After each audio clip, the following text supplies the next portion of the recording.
good, y'all? It's Kai. And it's D. And welcome back to another episode of Let's Really Talk About It, Gen X and Gen Z. Thank you so much for once again tuning in. We do really appreciate it, and we appreciate y'all. If you're new, once again, hello. Thank you for watching us. We really do appreciate it. I hope something happened in this past week that made you smile and made you happy. So with that being said, today we are discussing the importance of mental health and what it means to really, keep your mental health in check and make sure that, you're keeping yourself in good spirits. I'll go first. So, mental health to me is very important. Just making sure that you're okay and you're taking the time in to check in with yourself and making sure that you're not holding anything in or bottling anything up, or not processing things that happen to you in your day-to-day, because life is busy and life just keeps going, and you have responsibilities and tasks and jobs that you have to handle and stuff like that. So in my opinion, it's just really important to have some type of outlet, whether that be therapy or journaling or singing, dancing, moving your body is great.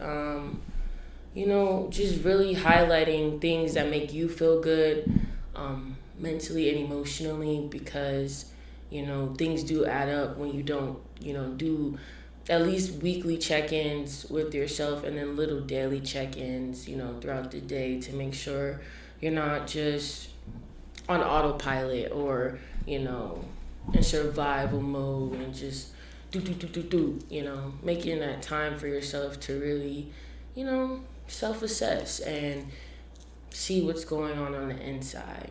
Yeah, which is very important, and a lot of people, including myself, at times, people think when they talk about mental health, it's a big stigma attached to mental health, unfortunately, and people don't really tap in, or they ignore it or pretend it's not there, because they thinking of the stigma that it might carry with it, when in fact you're doing a disservice to yourself and those that love you, because it just doesn't go away. Not everything as far as mental health is concerned is with a case study or a label on you. It could clearly mean that you're not having a good day. You might be a little anxious. You might be shy. It's a number of things that make up mental health, and everyone thinks of bipolar, or give me another one, Kai, schizophrenia, or Borderline personality disorder. Yes, stuff like that, which is those are real, and those are real deals. A lot of people are walking around undiagnosed because of, once again, the stigma surrounding it.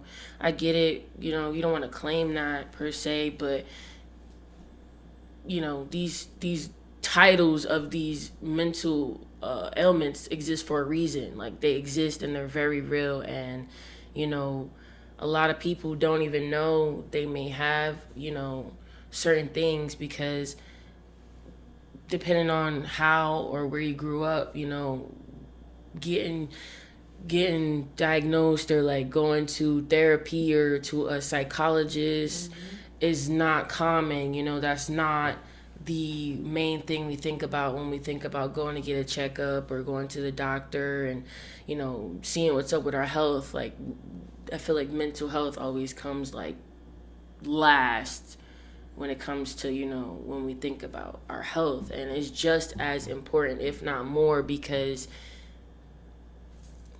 without that, your brain controls everything, like everything.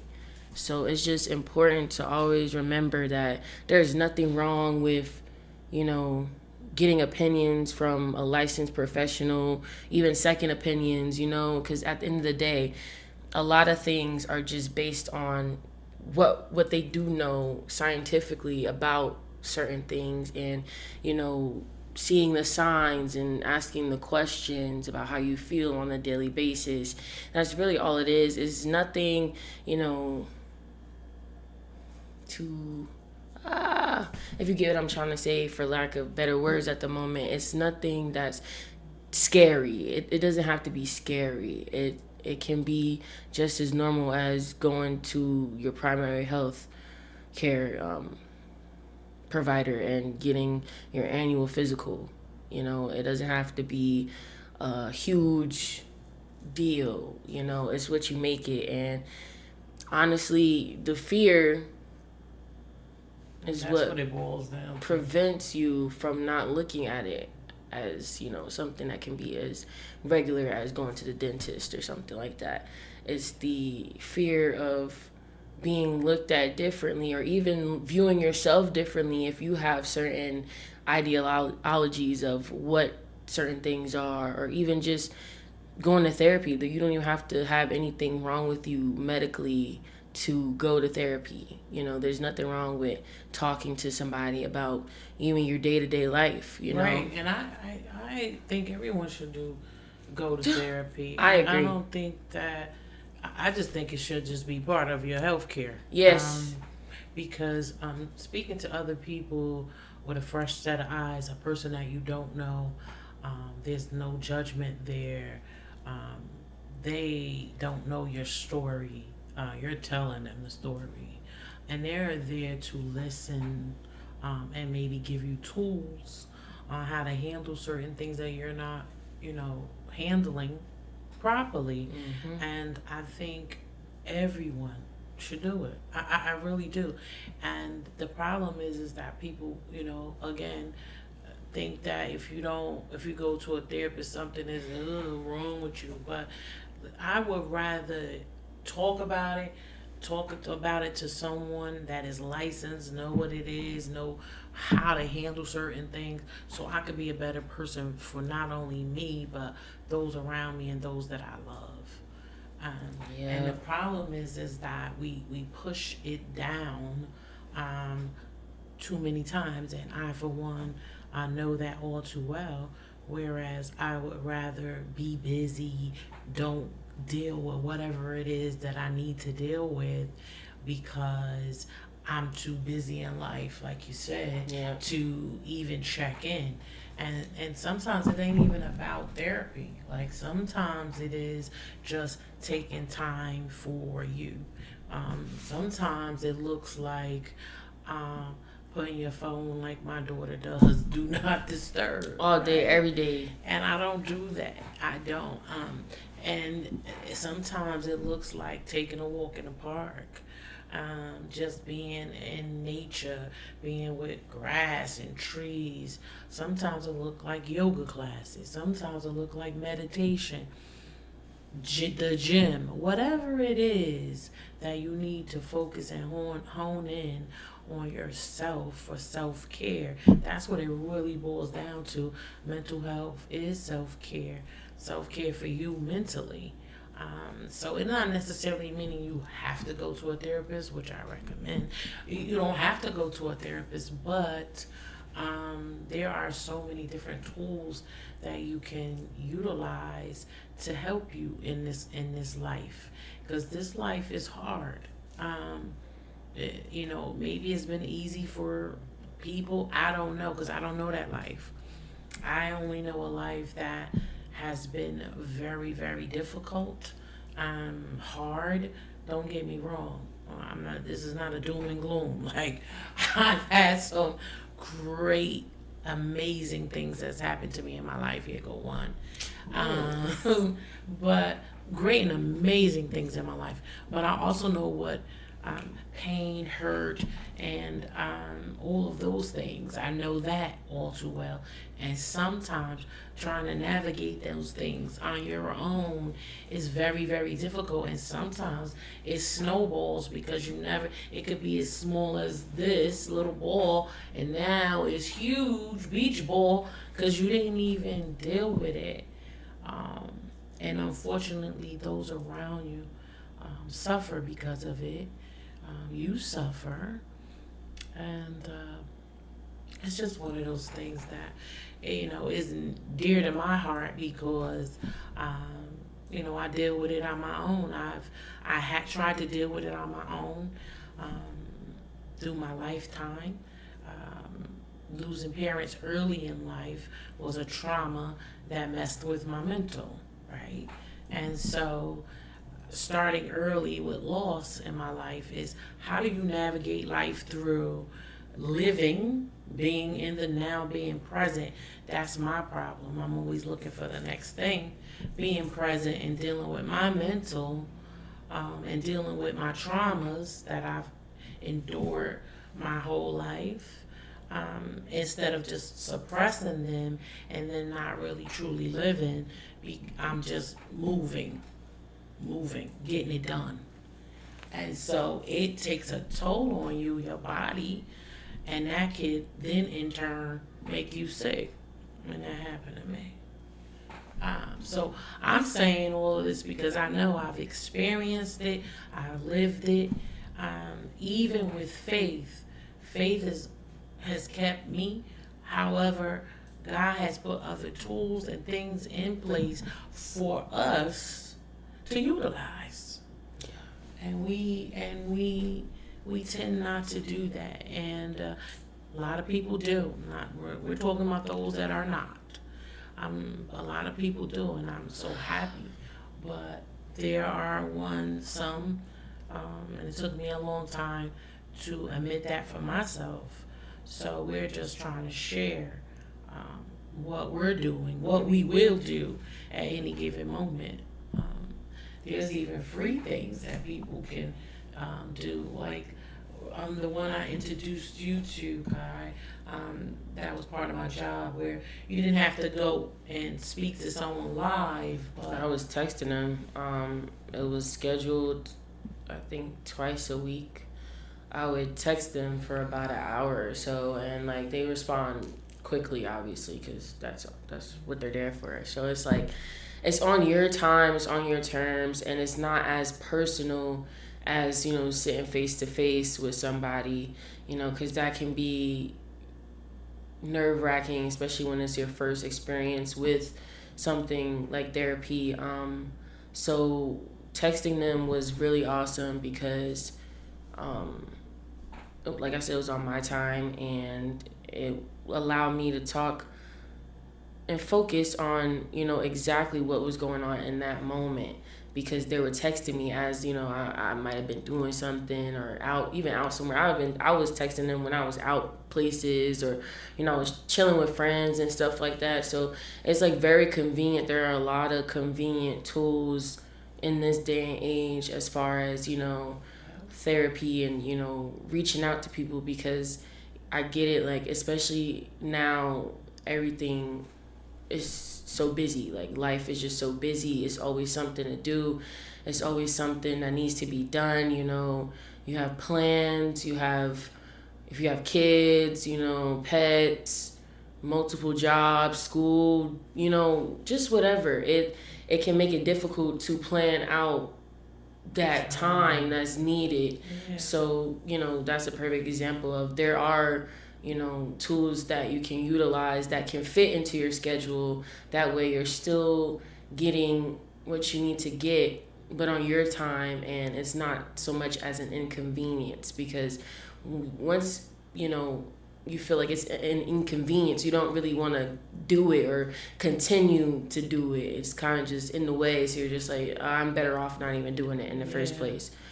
But nah, like make the time. Like I promise you, like it will make a huge difference. Like it might not be evident right away, because like I said, it can be very awkward at first, like especially when you're not used to speaking about what's going on with you internally at all. It can be very like weird, but over time you'll see just how much progress you made, and even being comfortable to speak about your emotions in general. Because me personally, I wouldn't even talk to myself about how I was feeling. Like I used to keep everything in, bottled up. Everybody asked me, "Are you okay?" I'm good. Like, I'm good. I'm fine. Like, I didn't want to talk about it because it does hurt to talk about it. And at first, it's going to be really, really hard. And a lot of things are going to come up that you probably didn't even realize affected you until you start just talking. And you're like, wait, like, I didn't even know I cared about that much. Or I didn't even know that affected me that much. But it did. And that's okay. Like, I went through that. Like, I started going to therapy like when I was in high school, I think, and it did help. But then I stopped because I wasn't really connected with my therapist like that. Like, it just wasn't a match, and that's okay too. You're gonna go through that too, where not every professional is for everybody. There's somebody for somebody out there. Yeah. It's just you gotta feel it, right? You gotta feel comfortable. Yeah. If you're not comfortable, then move on to someone else. Someone else is always available. Again, this podcast, this episode is for those that may be struggling, those that don't even realize that's something that they may need, especially now in the world where we are. It's a lot of turmoil in our world, and I'm gonna be honest, it's quite scary. It's scary for the everyday person. It's scary to be a citizen and minding your business in the world as we know it right now is very difficult, and sometimes you need to unplug from all of that around you because it can mess you up mentally bad. And now is the time where you can use therapists, unplugging social media, the news for a little while, and just, get in tune with yourself. And I'm saying that because I have to do that for me, because I get so involved and wanting to know the next thing that's happening, and then after a while I get overloaded, and now fear sets in, the unknown sets in, and then I'm trying to think of, okay, what if this happened? What if this happened? And guess what? You're spinning now. You're spinning out of control. So I think at the times we need to really unplug and tap in to ourselves and to our therapists if you have them, because the world we know right now is on fire, as far as I'm concerned. And as it's on fire, a lot of people are dealing with that mentally, and I can only imagine how they're feeling, because how I know how I feel.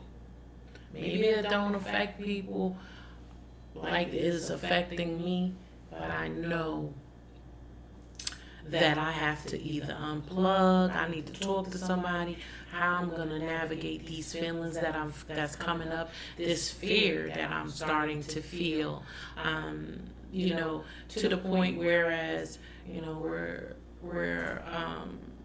be talking about that on the next episode, which will be vacations. However,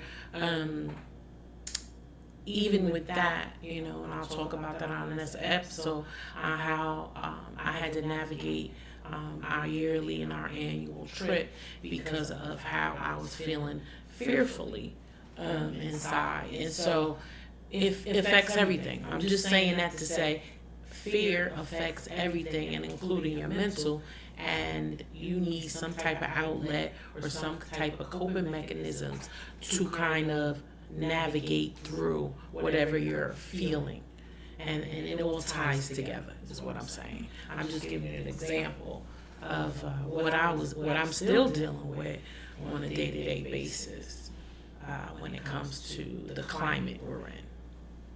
How do you feel about the climate, or do you ever feel like you feel anything, fear, or do you feel angry, or? I feel sad. It makes me sad. I'm very sad at what's going on in the world right now.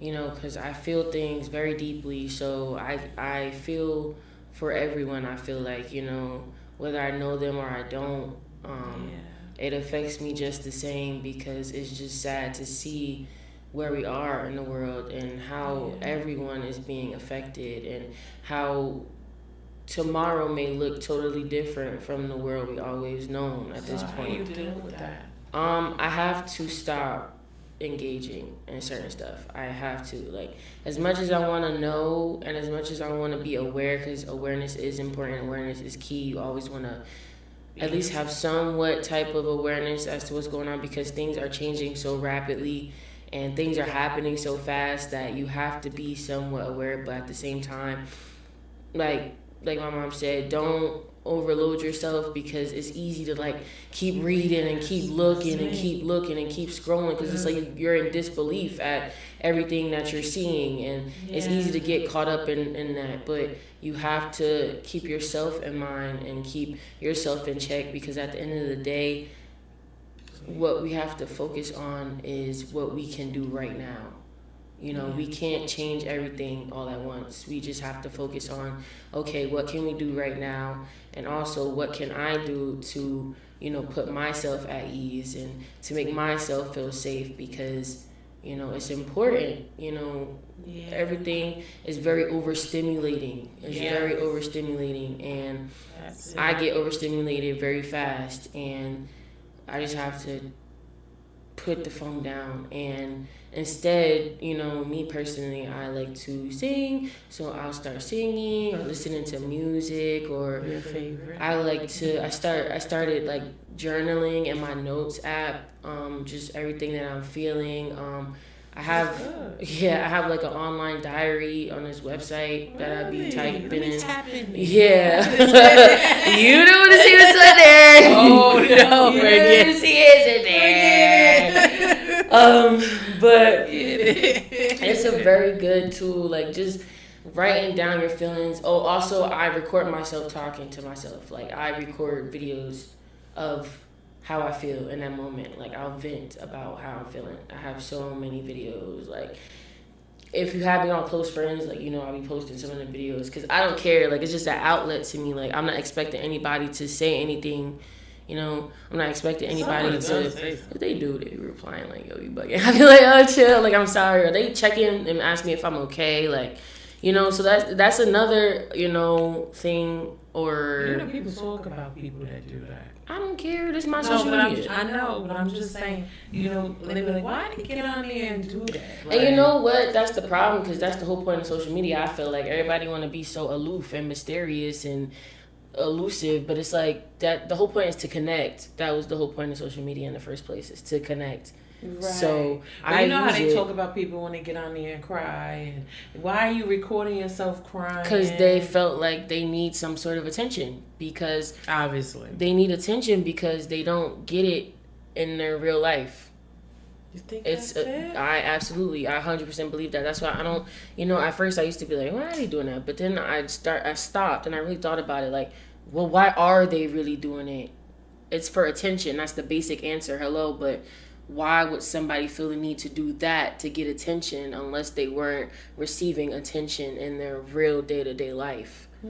It low-key could be a cry for help, even if it's like, you know, a surface level cry for help. It's still, you know, as humans, we are social creatures. We want that connection. We want that attention from people. And then if they're not getting it in their everyday life, then of course they're gonna, you know, go on the internet and, you know, put it on display for everybody to see, because nobody cares in their real life. So, okay, I hope somebody cares when I post this online, you know?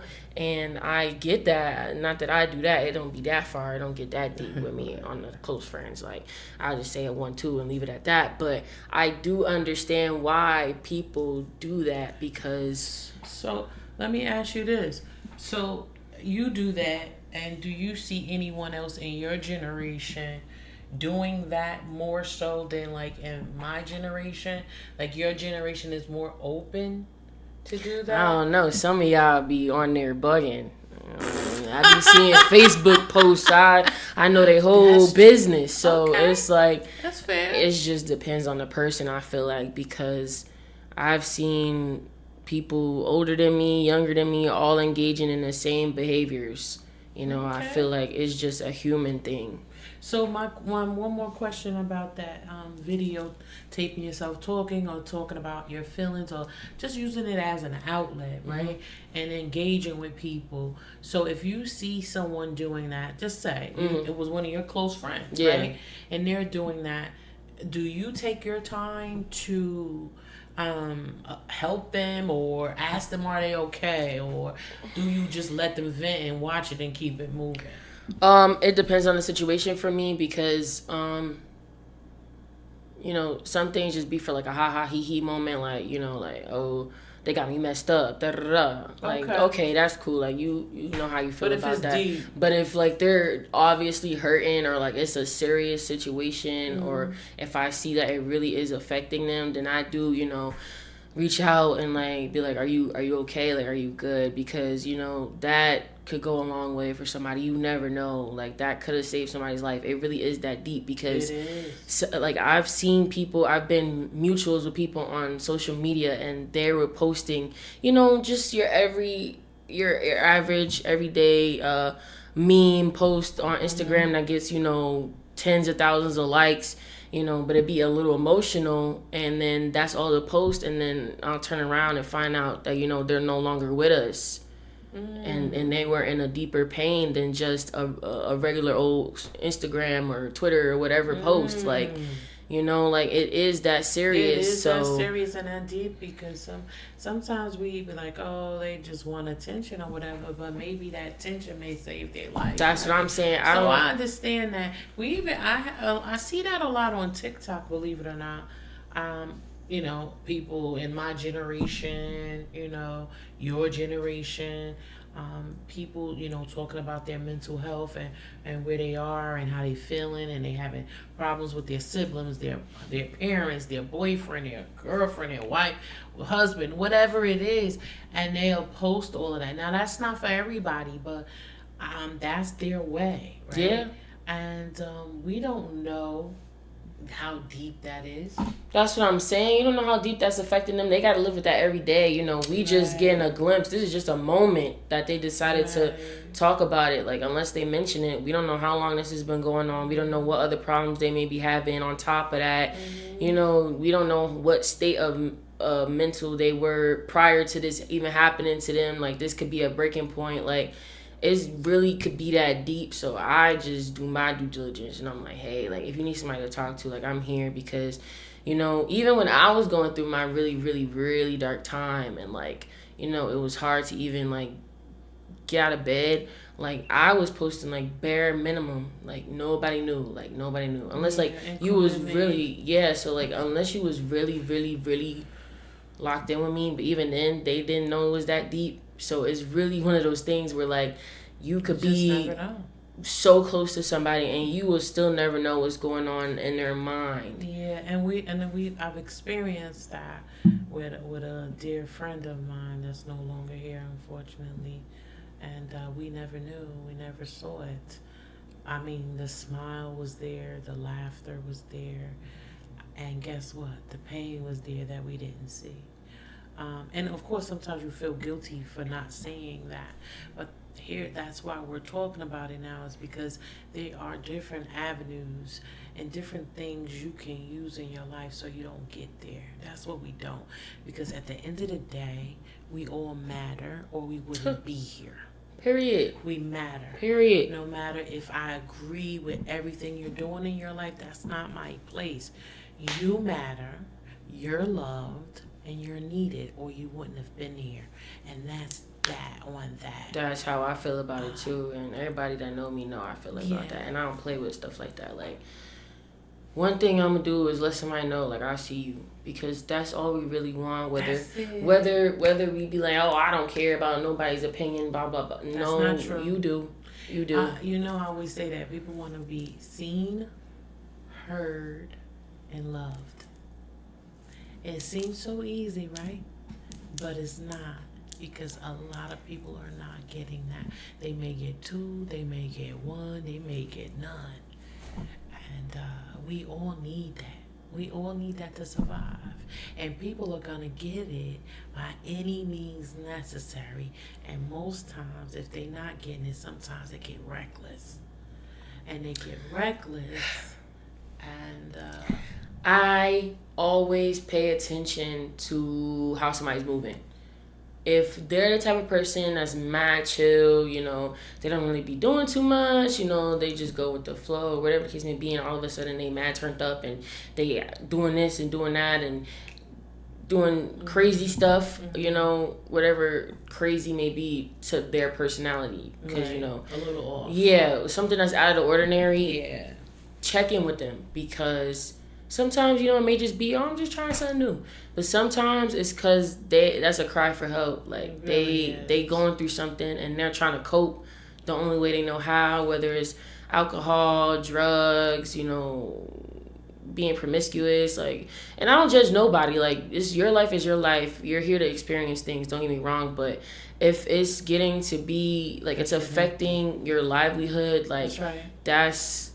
That's when, like, somebody has to say something. And stop the line. I'm gonna be the one, like, and not even, like I said, I don't judge nobody, because 9 times out of 10 I already know where it's coming from. Even if it's just because you want to do it, okay, cool. But I'm just letting you know that I'm here and I care about you, and I've seen this before, and it could go one or two ways, and I just want you to be safe and know that you are cared about. And if something was to happen to you, it would be devastating. Right. And that's what is so important, is to always show that love. And that's what this episode was about. Making sure you show that love to yourself and check in to others, please. Like, right. I know it's so easy, especially in this climate, to be very selfish. You do have to be very vigilant and very, make sure your ducks is in a row. I get it, but just take the little time. Like, I'm about to get emotional because it's really important to me, but just take that time. Like, I'm talking about not even 5 minutes of your time to just check in on people. Like, whether you think they're going through something or not, I'm talking about in general, because like we said, you really never know, like, what the next person is going through. Because life is life out here for all of us. Yes. And some people have better coping mechanisms than others. But we are charged to check on people, and it may not be your thing, but and I get it. At the end of the day, but you may need that one day. Be the change you want to see. Be the love you want to see. Be the hope you want to see. Be the care that you want to see in the world, because if we all do that, we're all going to make a difference at some point or another. Like, it's always going to come back to you. I don't care what nobody says. That's really what I believe. And I believe that because I live that. Yep. All the love and all the care that I pour into people, it comes back. It may not come back from them. And that's okay, because I don't do it for their validation. I don't do it for their approval. I don't do it for their attention specifically. I do it because I want them to know that I care, regardless of how they feel, about me or about the situation, whatever the case may be. It's so I can be the change that I want to see in this world, especially at a time like this where it's most important. We need it. We need to be love and show love so we can receive love. It's a good one. I agree. So we're going to end our episode right now. We hope that you got something out of it. We hope that you felt the love that we're trying to give you. If you don't get nothing else, like, if you never watch this ever again, I really don't care. Like, as long as you watch this one. This one is very important to me. Very important. And to everyone, I feel like. Right. Everyone. Especially us here on our podcast. So we are always all about love. And so this is just another way of giving you that branch of love to let you know you're not alone, and to tap in and also talk to somebody. Please. And you can talk to us. Please. So, I'm so serious about this, guys. This is my passion. If you ever need somebody to talk to, you can comment in the comments, or I'm gonna leave my Instagram in the bio of this video. So if you ever need to reach out, I don't care how old you are, I don't care how young you are, I don't care, who you are. If you ever need somebody to talk to, like, I will always be there to the best of my ability, because I'm very well versed in this, believe it or not. So I will do my best to at least make sure that you were heard. That's right. So with that being said, we're gonna say see you later. Thank you guys for Until the tuning next in. time, and always remember to love, always peace and blessings, family. Until the next time, Love you guys. be good.